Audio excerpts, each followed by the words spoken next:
Welcome to this second of our showcases. This is a series that Creative Europe Media is organizing with the goal of keeping in the spirit of sharing good practices from the audiovisual industry, as we used to do in the physical stand at Cannes.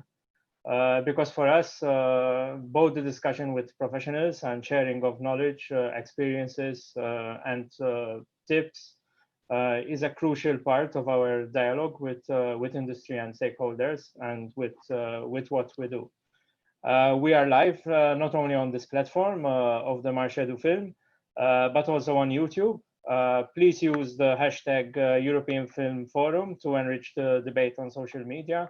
And to share as much as possible.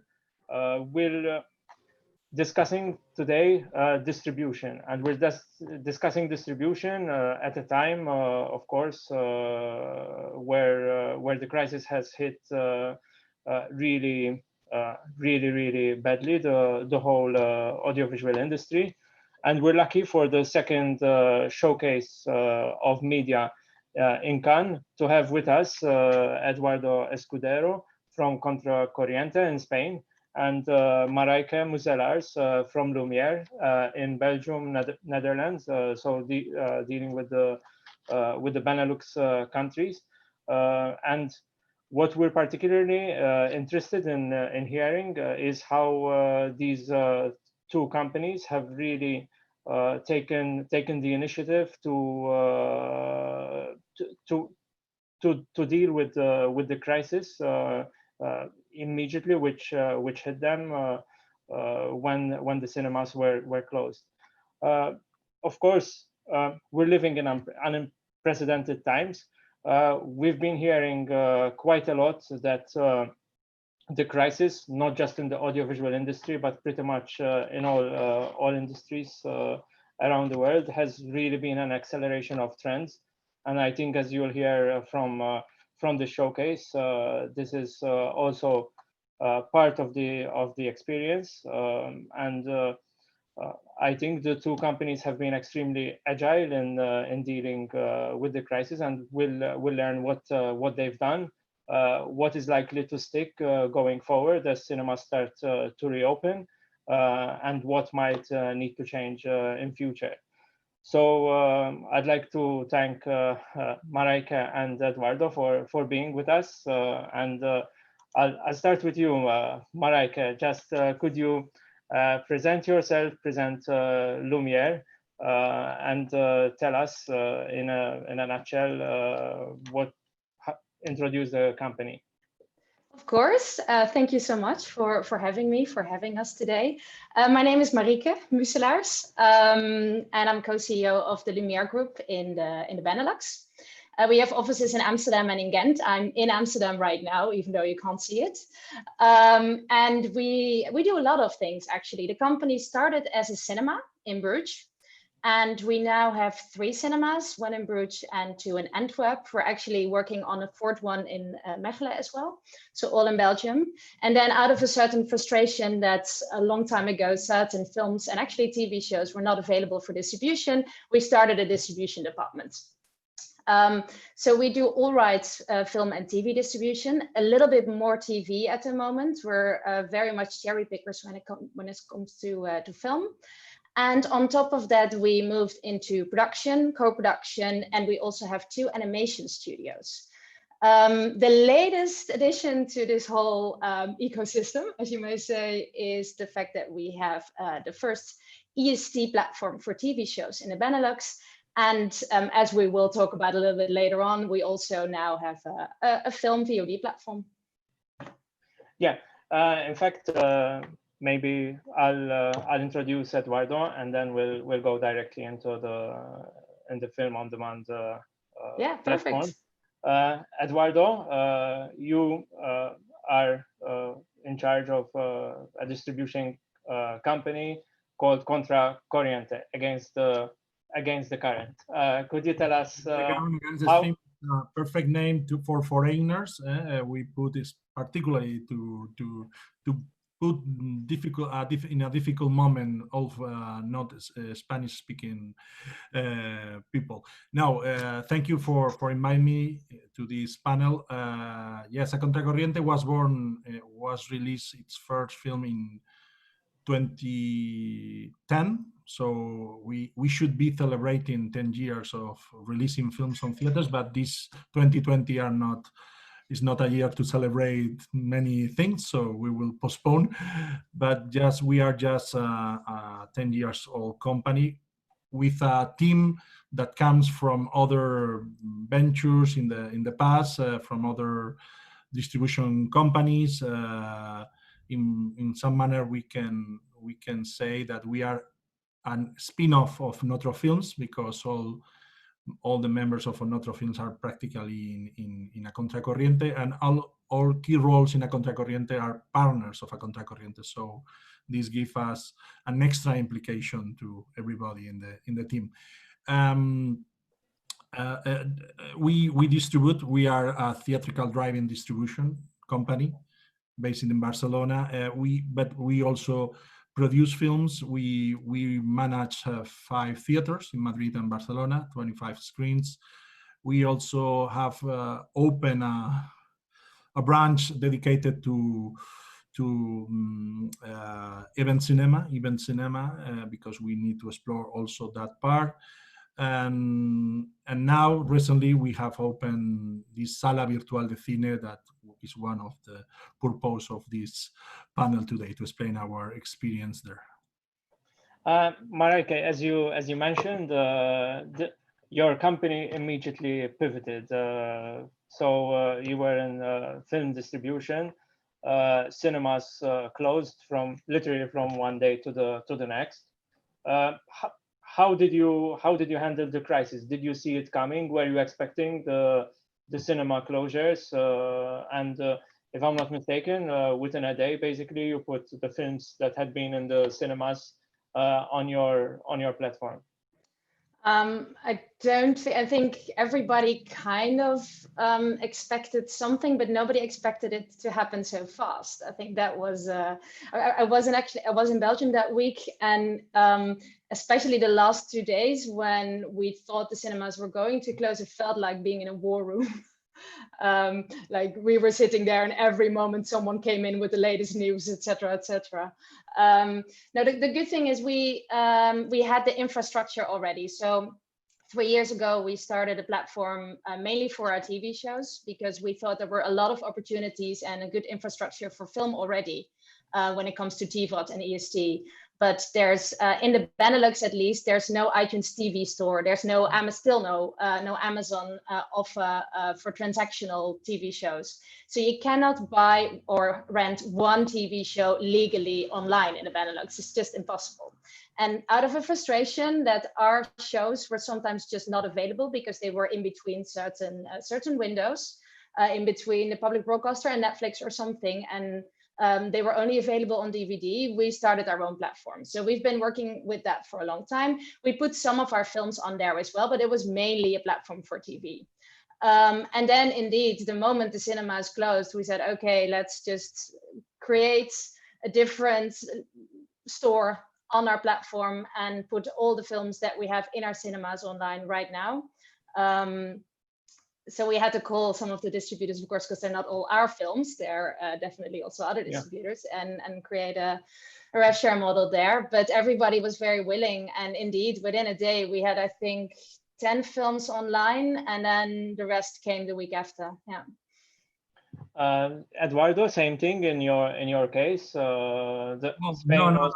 don't have something in place, but well, I would like to say that we had seen this coming. No, it's not true.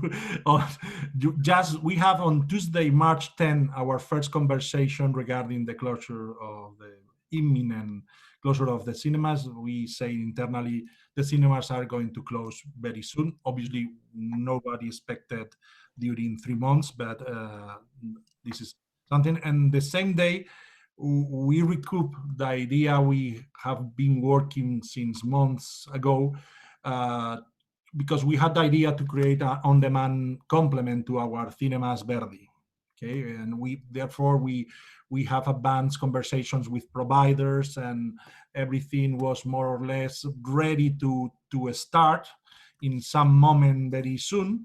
And when the lockdown occurs, we decide, well, we are going to recoup that idea, but if it's good for our cinemas, because we create this as a tool for communication between our cinemas and the audience, their audience, as we are not going to be able to talk every week with our audience, and they will go directly to consume hours and hundreds of hours of subscription video on demand content or other content. So why not to transform this idea in a open, I don't like the name platform, because Sala Virtual de Cine doesn't want to be similar to other platforms, because Sala Virtual de Cine doesn't want to offer hundreds of titles, only a curated selection of recent titles. And so we decide, if it's good for our cinemas, should be good for other cinemas. And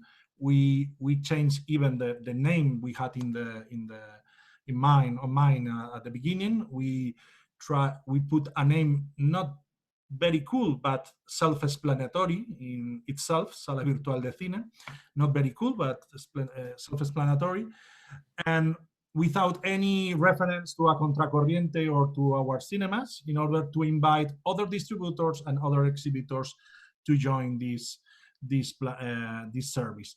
And for that reason, in only 3 weeks, obviously, with a part of the Contracorriente team not sleeping, literally, in 3 weeks, we achieved to have our service on air. And it has been, in any case, it has been a wonderful master to learn a lot. But however, again, the idea was that to open to all exhibitors, and we have add 81 cinemas to the platform in a very short period of time. So we are happy with the first results, and however, was not the idea to release. Now we are going to explain this, but we have started to release films that on the platform, but this is not the idea of behind the platform. You mentioned it's open to other cinemas as well, and the name also is not even linked to you as a distributor. So the idea is to offer the service, and it's a question for the two of you in a way.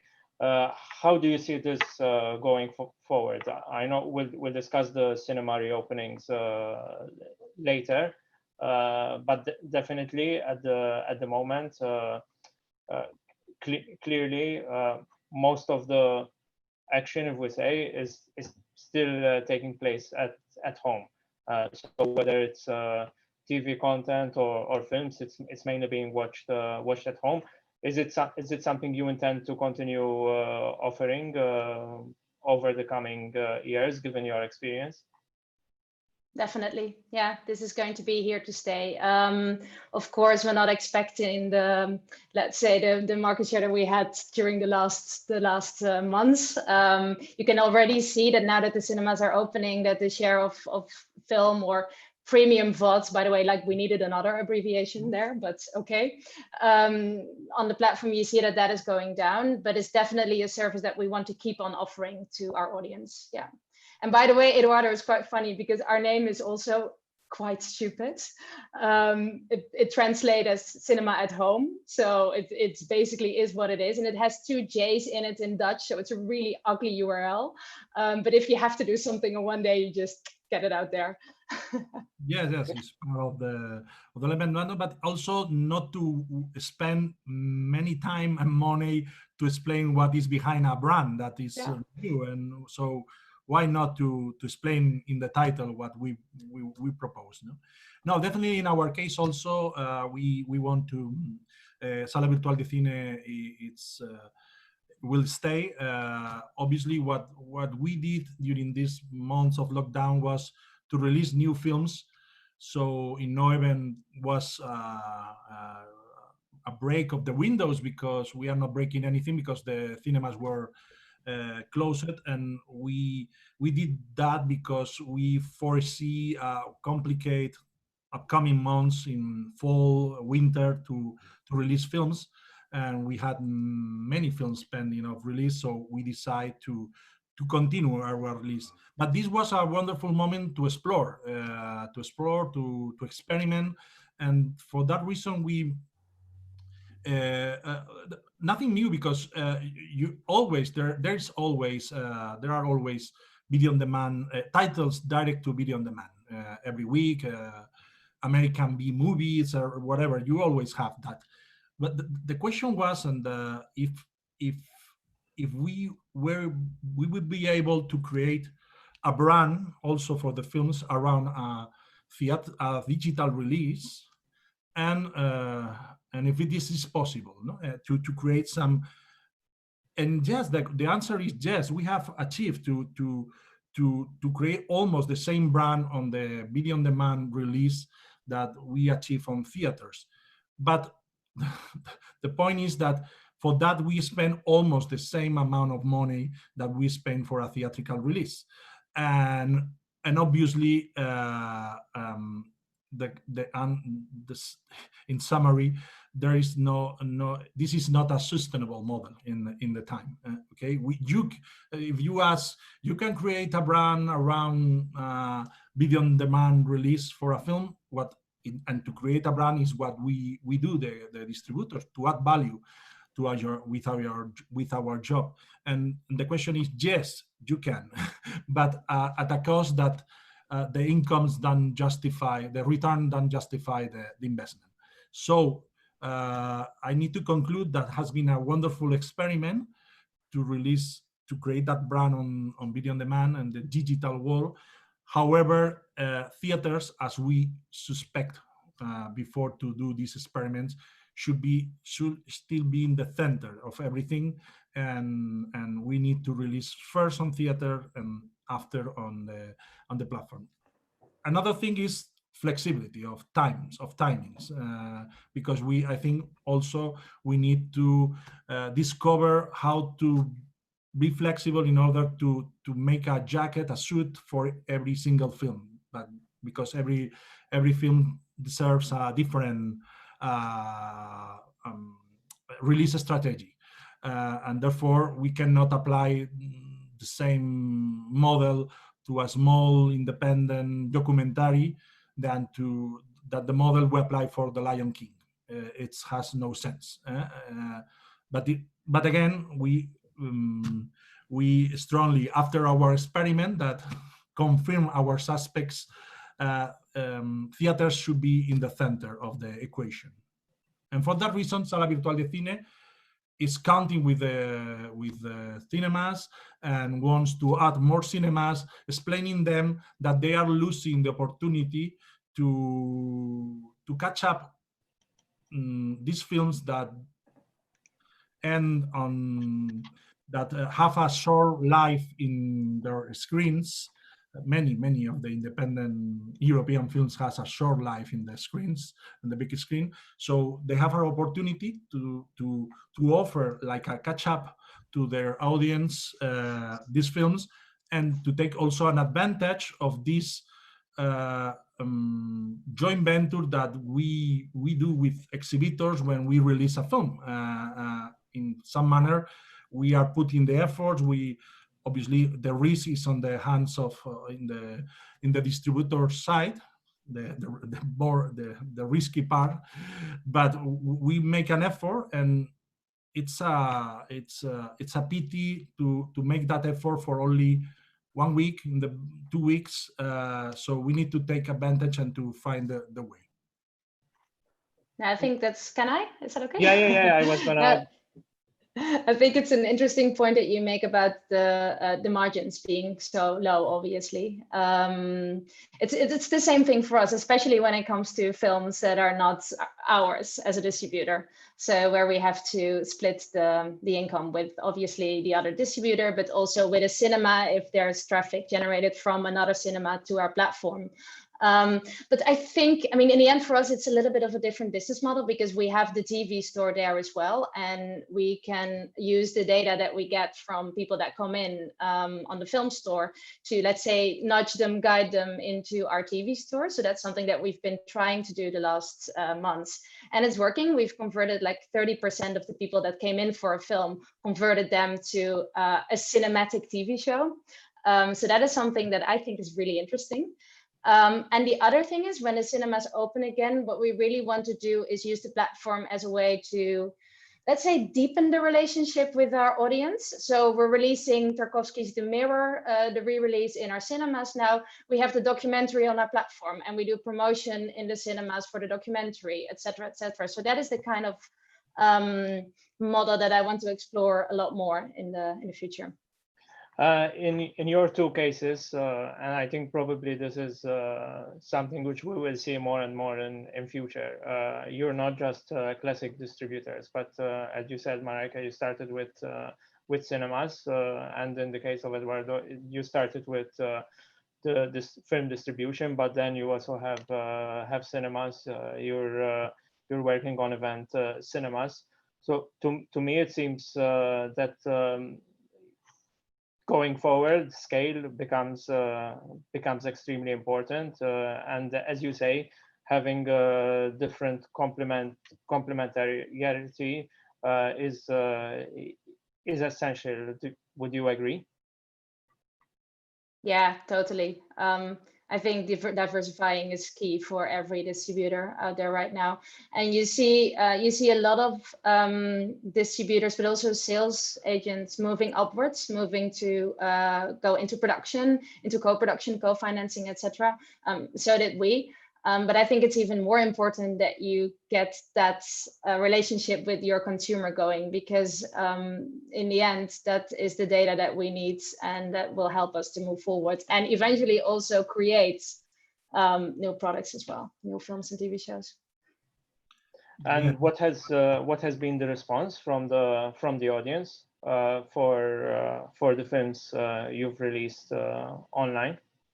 Oh, I mean, the cinemas, our 3 cinemas, got amazing response on social media, etc., because of the fact they could offer their these premieres and these films straight away. That was also another really positive effect of it, that we could keep some of our cinema people working for at least a few days, because they kept on doing marketing and communication and social media for the platform. So that was also, I would say, a really nice side effect of doing this. In those 2.5 months, we sold 10,000 tickets, as we call them, yeah. Which is not fantastic, but it's pretty, and it's just Belgium, and not the Benelux. Yeah. This is just Belgium. Okay. And if you compare that to what we do on TVOD, let's say a telco operator or in these iTunes, it's pretty much up there. So I think it's actually quite a good result. Yeah. And in your case, Eduardo? No, as I said before, we were very happy. We achieved 30,000 users, registered users in only 1 month. So, and the information, I think that the most important of these kind of platforms that wants to cooperate with cinemas, like Mio Cinema in Italy, or Pickle in the Netherlands, or Sala Virtual de Cine now in Spain, are that I think that they can offer also the data that cinemas perhaps doesn't have in order to attract, to engage their audience. So it's nothing related to digital world versus theatrical or real world. I think they can be extremely complementary, and to use that power that cinemas as local center of culture in some in some manner to engage audiences and to make more effective the campaigns and to so I think it's the future is the cooperation in some manner. Programs like Europa Cinemas has started that cooperation between distributors and cinemas, but I think we need to go beyond, because this lockdown is only accelerating trends, but we don't have a paradise. We didn't have a paradise before. No? We saw in the last years that attendance to theaters is growing, but concentrated to only to a few, more and more a few number of titles. The number of tickets sold for European independent films is decreasing, perhaps because not decreasing perhaps in a total amount number, because but there are more films released, so the split is at the end instead of a piece of cake you have a piece of donut, and this is what I think is a trend in the last month. So we need to cooperate between exhibitors and distributors in order to revert the situation, and perhaps these initiatives are good initiatives for this. What's the situation like in Belgium and Netherlands when it comes to cinema openings? I know in the Netherlands the cinemas have opened. In Belgium they will reopen next month. What has been the reaction of the audiences so far, and how do you see the coming months? So in the Netherlands, the cinemas opened indeed the 1st of June, and it's going pretty okay. But obviously, what you hear from everyone, the problem in the Netherlands was until now only 30 people were allowed in one room, and then from the 1st of July there will be an unlimited amount. But the problem is still that you have to, of course, keep 1.5 meter distance between households. So a lot of small cinemas can barely cope with that. Yeah. It's the same in Belgium with our cinemas. We have a capacity for 350, and we can only have 70 people inside. We actually thought about it, like, does it make sense to even open them this summer with the fact that there's not that many films to play, and we have to keep all those people working, obviously. But I think in the end you have to, even if you break even or even if you're losing money, because we cannot have a bigger chain being open and are not offer that experience to our audiences. So yes, we'll see how this is going to work out. We don't know yet. We're working hard to reopen at the moment, getting fantastic response from the audience, and they're all going to come back, etc. So it's nice to have that loyal community. And in Spain? Well, this next Friday, in 2 days, June 26th, is the first day or the day that more cinemas will be reopening. Also with two new releases coming to the screens, and on July 3 it should be adding, the exhibitor should be adding another 50 or 60 cinemas, and by mid-July should be everything open in Spain. And now in the case of Contracorriente, we are dating 5 films to release, between 3 films in July and 1 film in August and 1 film in early September. So there is the need of exhibitors now is to have a good and appealing product for the screens.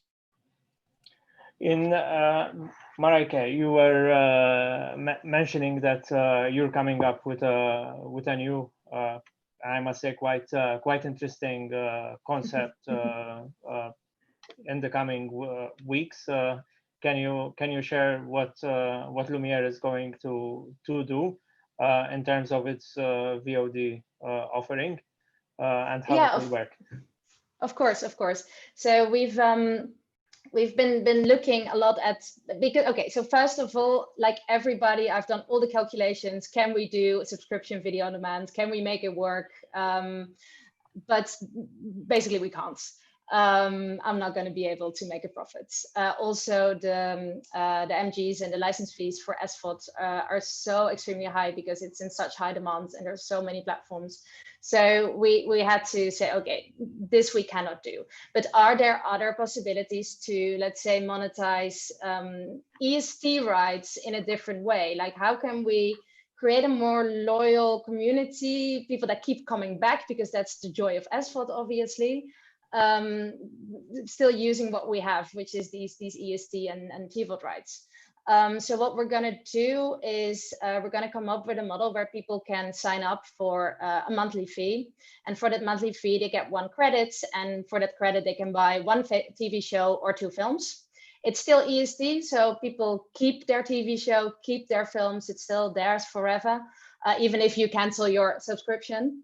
And on top of that, as a fan, because that's what we're going to call it, not a member, as a fan, you'll be able to get access to our podcast, access to interviews, and you get 1 free TV show or film per month as well, which is a choice out of 3 films that or TV shows that we pick. So yes, we've been building that for a while, and now we're going to launch it. So this is going to be very interesting. Fingers crossed. And when will it launch? Mid-July. Mid-July. Yeah. And it will be available for the Belgium and Dutch. Yeah, absolutely. Yeah, it's in Dutch-speaking Benelux first, which has to do with the right situation around our TV shows that are not always available in French-speaking Belgium, but we're working on getting those up and running soon as well. If going to the crisis, and we saw huge fragmentation, and actually Contra Corriente to a certain extent emerged after the 2008 crisis, if I'm not mistaken. How do you see this crisis, this pandemic? Is it worse than 2008 in terms of its economics? And how do you see the wider distribution sector coming out of the crisis going forward? And it's a question to the 2 of you. Yes, well, in Spain, obviously, we face a big economic crisis, and perhaps everybody says that it will take a long time for the recoupment. So obviously, these always affect to the entertainment, to the cultural consumption, and so we have that. But regarding the particular crisis of our sector, I think I trust that all exhibitors will survive. I trust.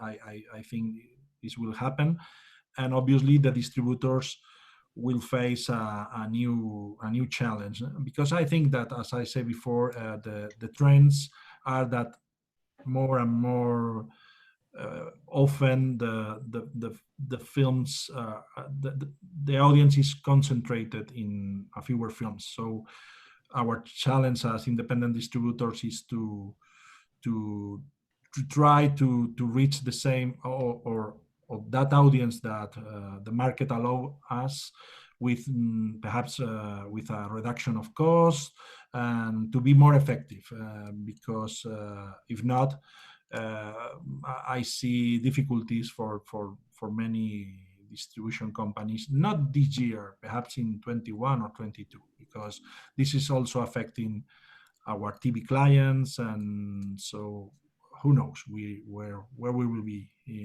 how deep will be this crisis. So as Marieke said before, and this is key to diversify as a distributor in trying to open different business branch in order to touch many things and to try to balance if one of the branch is not working as good as before. I always say keep a lot of balls in the air, and if one of them drops, you have to be able to still keep all the other ones in the air. Yeah, I think what we're going to see even more is the fact that we independent distributors are so much exposed to risk. And I mean, we're taking a huge risk by paying these MGs for film and for TV. And if it's a success, everybody wants a piece of the cake. And if it's not a success, we're the ones that are bearing risk. And I think that is something that you're going to see even more because of this crisis. And I think it's good to mention as well that this is not just the cinemas, et cetera, and the way we distribute, but it's also part of the fact that we sell to all these streaming services now that have these impossible payment terms where they pay a lot later. I mean, I close a deal with Netflix, with Amazon, with all those streaming services right now. I get my money next year. And that is something that is making us as independent distributors also very vulnerable, I think. Well, as always, I think that distributors are the weakest part of the change, and we take the big part of the risk when we release, and for that reason, programs like Creative Europe and all the supports for distributions are good, but never enough. Are good, but never enough. We need more cash. more, no? But no, you were mentioning, and part of it is cash flow. Do you think the system of minimum guarantees could be at risk going forward? Also, because at the moment we're seeing production which is stalled. And again, what is going to be the impact of releases of films over the next months, and also of TV productions? Because I presume at some point there will be a shortage of audiovisual content that will be released. Yes, yeah, I think. What was exactly the question? No, the minimum guarantee, yeah, and course, then also the link to the shortage of content. Yeah, I mean, I think we've seen cracks in the MG system for a while already, been going down. I'm closing my first, well, on the TV side, I'm closing my first flat fee deals now, which is a huge accomplishment, I would say. So yes, that's definitely something that is happening. What we also do more and more is not just, it's not buying all rights anymore, but buying certain rights. So for some film or show, I could just buy EST rights and I pay a very small MG for that. For others, I buy EST, still DVD, by the way, and SVOD, but I leave TV out of the equation because it's just too much of a risk. So that is something that has been happening more and more in the last years. Yeah. Yes, I agree that Marieke, that some sellers are trying to do that, but obviously, as a film distribution that take the risk on theaters, and we need all the rights, because how you can manage the local TV stations when a third party can sell a multi-territorial deal that is affecting those agreements, those license for a subscription video on demand platform. So has no sense. And if you need someone that take the risk, and again, as the good distributors try to do, is to create a brand around every single film. And if you don't have that, the reward of subsequent exploitations, you are not going to make the same bid for the title, no? So I think it's a short time decision. I think if you need, as producers and sellers, you need to to strongly believe in the job that independent distributors can do and to create, in order to help to create that brand. Yeah, let me just rephrase that, because this is a difference between film and TV, I think. Because when it comes to films, indeed, we always still buy all rights. That is absolutely true. In the case of the content, how do you see the next 12 months? Also, because as we were saying, production has been greatly impacted. Will you still have content to release, both in terms of TV and in terms of cinemas? Is there going to be a huge backlog of films to be released in cinemas, or actually a shortage of films? How do you see the next year? I don't see a problem of lack of content, of lack of films in. I think that could be 2-3 months, but at the end, I think it will be again the production to the normality, and I'm trying to participate in this calm market as much as I can, and I have colleagues screening many films, and I think things are moving also in this virtual market. I don't know at the end how big will be the balance of in terms of acquisitions, but I think people is interested in continue buying films, no? But the question is that what kind of market we will find in 2021, 22, even when we have a vaccine. So it's despite beyond the coronavirus, I think many things can change, and we need to be ready to adapt to those changes. I thought of something else that might also be interesting to mention, is that we, during the last 3 months, we saw a huge, and not just on our platform, but on all the telcos, the other services as well, we saw a huge new interest in film over TV. So people during lockdown somehow wanted something with a beginning and an end, where they didn't have to invest in 20 hours of TV, etc. Yeah. So it might actually have spurred a new interest in the film format again. Actually, this is quite interesting, and if we look at previous crises, previous pandemics, great works of art came out after that. So that's also something which might be positive coming out of the lockdown. In terms of lessons learned, I don't know if you could say, okay, this is one lesson I've learned from the lockdown. What would that be? Well, maybe to come back to your earlier question, we did sell a lot of catalog during the lockdown. So films and TV show that hadn't been, that certain services, let's say, had said no to 4 or 5 times already, were suddenly sold. So there was a certain, I don't know if it's panic buying, but at least it was good going on. So that's something that I still wanted to mention. I also don't think we're going to have a shortage.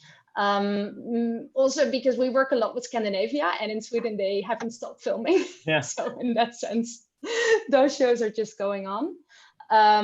In Belgium, the show that we're producing ourselves was supposed to shoot mid-April, and it's now going to start 1st of July. So yeah, there's a bit of a delay, but not that much in the end. Lessons learned: people want to see films. Eduardo?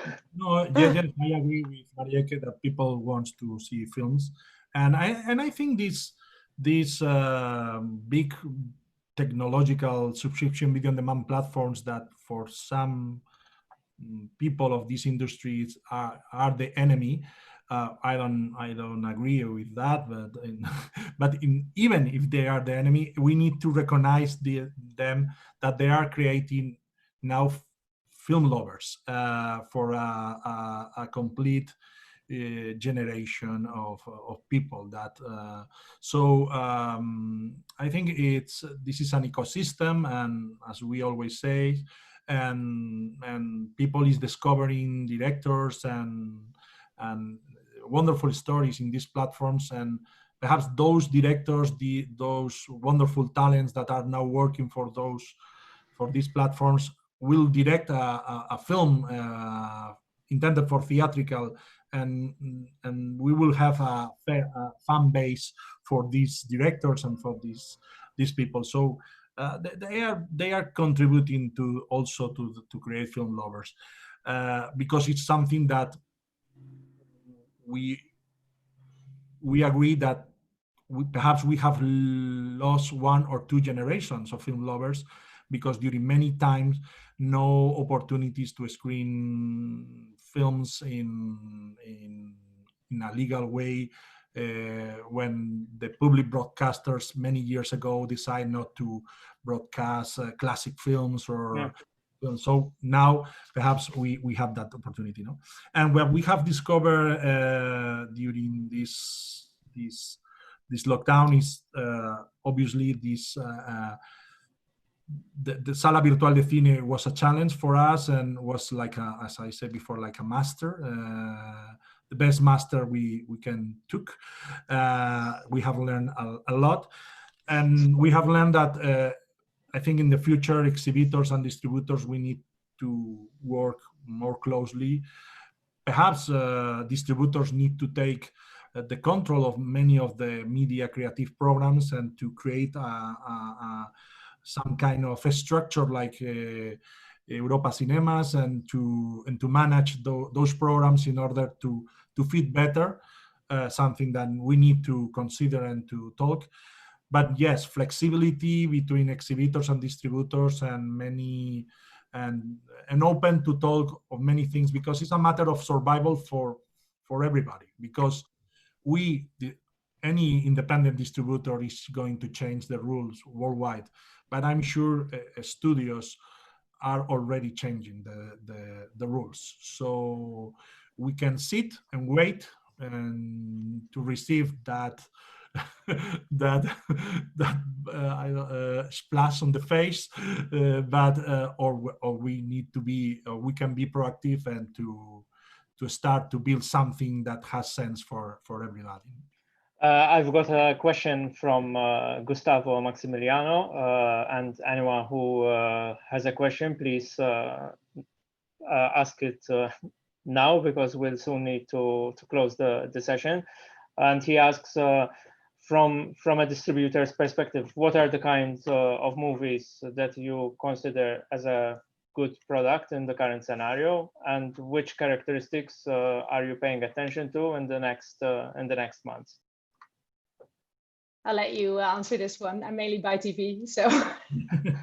Okay. So no, well, every film has at least a niche of audience, and we need to find it. And however, in terms of big audience, it's I see some distance between what festivals and critics applause and put 5 stars, and what really audience wants. There's always exceptions, but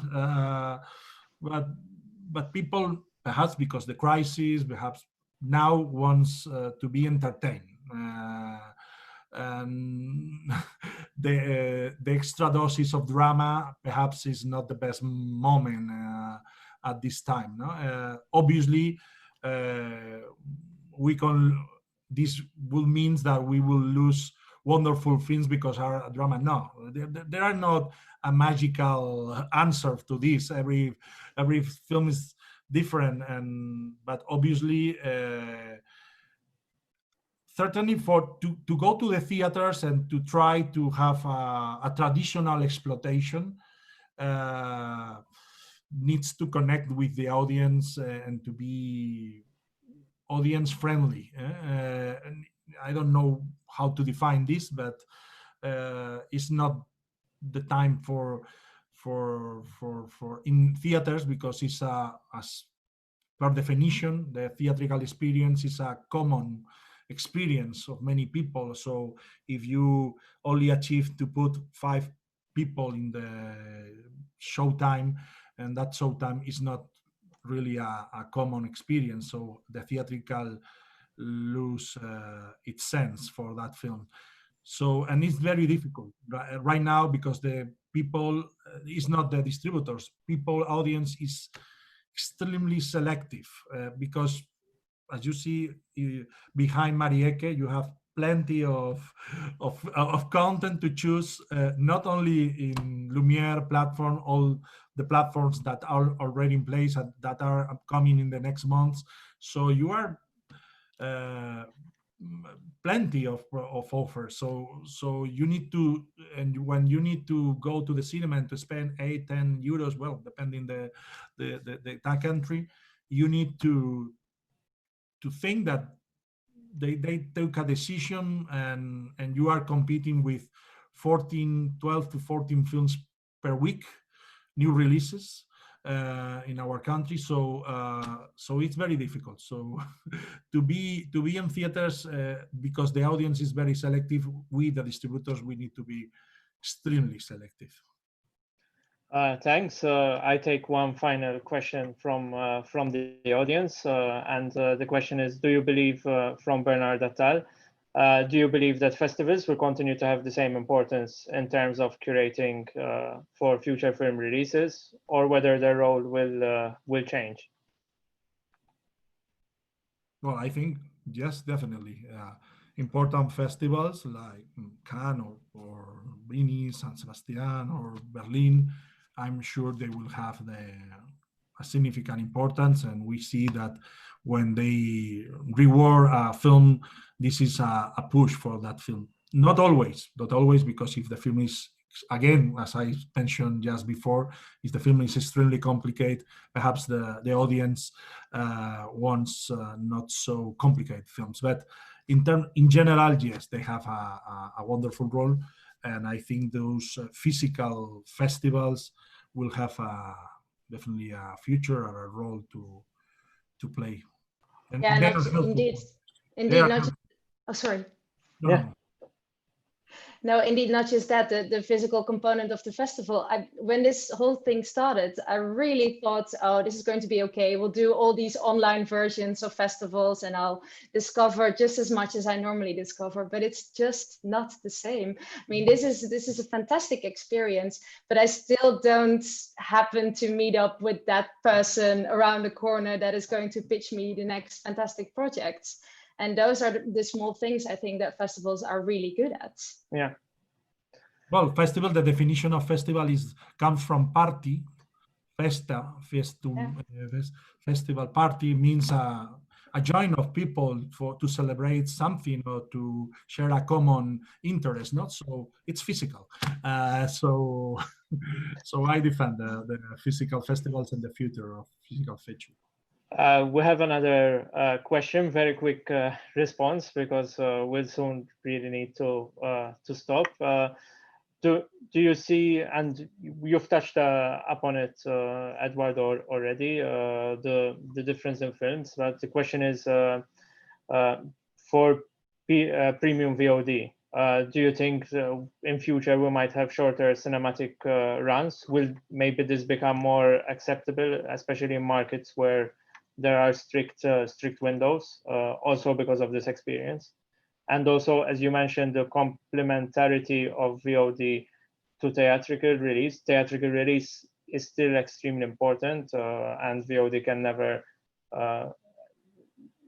replace in terms of revenues. But from a complementary point of view, in terms of marketing, do you see this working together? Yes, it will cost more or less in different countries and different territories, because we are coming from a long tradition of doing things in a different way.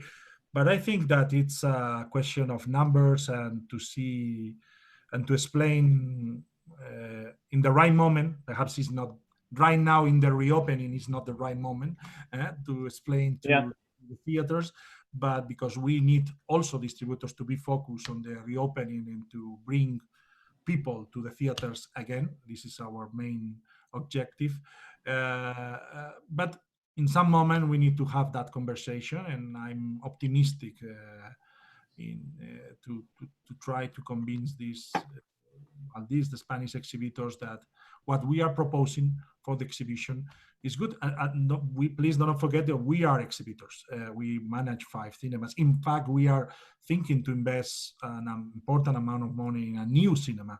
So we care about the cinemas, and what we propose is because we think it's good for our cinemas and therefore for other cinemas. So. And in addition, in this summer, we are offering to the theaters 5 films, spending a very big amount of money in P&A, millions of euros in this summer only. So we have that legitimation to talk with the cinemas and to explain that what we propose is something that should be good for them and for us, all the distributors, independent distributors. Yeah, I totally agree. And I think you've seen that already with the success of a lot of Netflix films in our cinemas, for example, that there is it's the experience that you choose.